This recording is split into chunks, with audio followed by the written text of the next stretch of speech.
was the first week of my sophomore year in college, and it was a beautiful day. I remember the blue sky and looking up at the sky, and at the same time, I was walking into my dorm, and I collided with another student.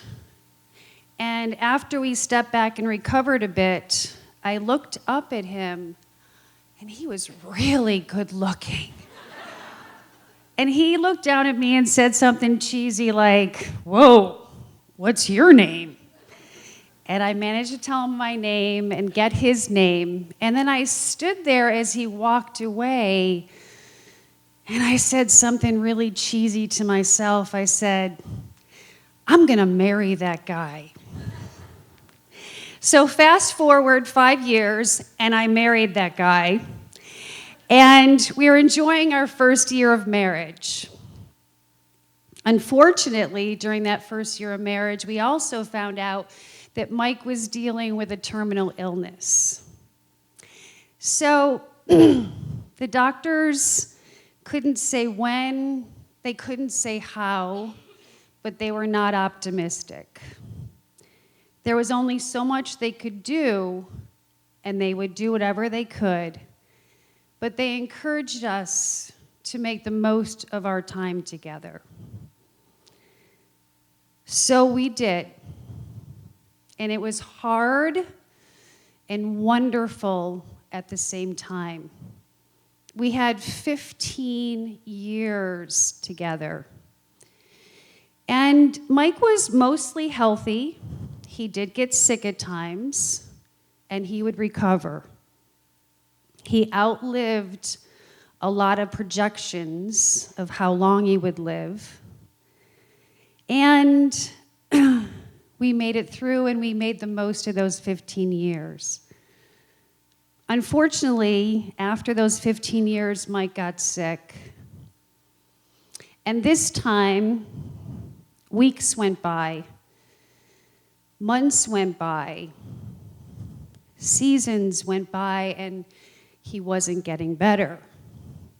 The illness was getting stronger, and Mike was getting weaker. So we had a conversation, and I asked him, "If you go, when you go, could you please come back to me if you can and just let me know if you're okay?" And he agreed, and we made that pact. So on the last day of Mike's life, as he was breathing his last breaths, I had one hand on his shoulder and one hand on his arm. And I stood there and watched him take his last breath. And right after that, his spirit shot out of his chest and swirled around the room and was just bouncing off the walls and was free. And the next thing I know, part of it went down the crown of my head and into my body, and the rest just flew out the window. And strangely enough, I didn't think that was weird. I thought that's what happened when someone dies. So I was so thankful because for the first time in so many months, Mike was no longer trapped in his body that was so racked with illness and pain. And I found myself actually smiling a bit and just so thankful. Little did I know that grief was waiting for me right around the corner. And for those of you that haven't experienced grief, for me, it was so deep and so wide and so incredibly painful. Everything hurt. It hurt to breathe. It hurt to sit, to stand, to eat, to drink, to talk to someone, to be quiet, that every day was just so long and hard to get through. And I found myself so thankful at the end of the day to sit down on my bed and have the opportunity to go to sleep, to forget a little while about what life looked like for me, to forget what we'd gone through, and to maybe pretend that life was the way it was before Mike died.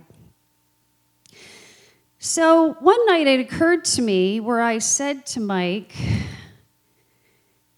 "Come to me in my dreams if you can, Mike."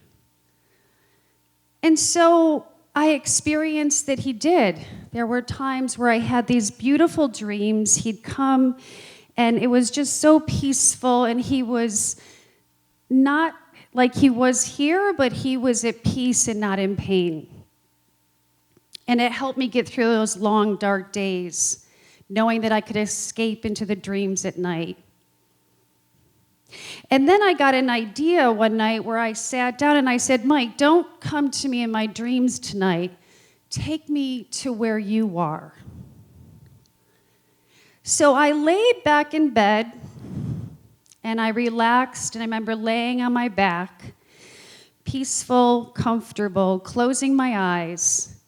And after a bit of time, I felt like my body was no longer resting on my bed, but I was floating.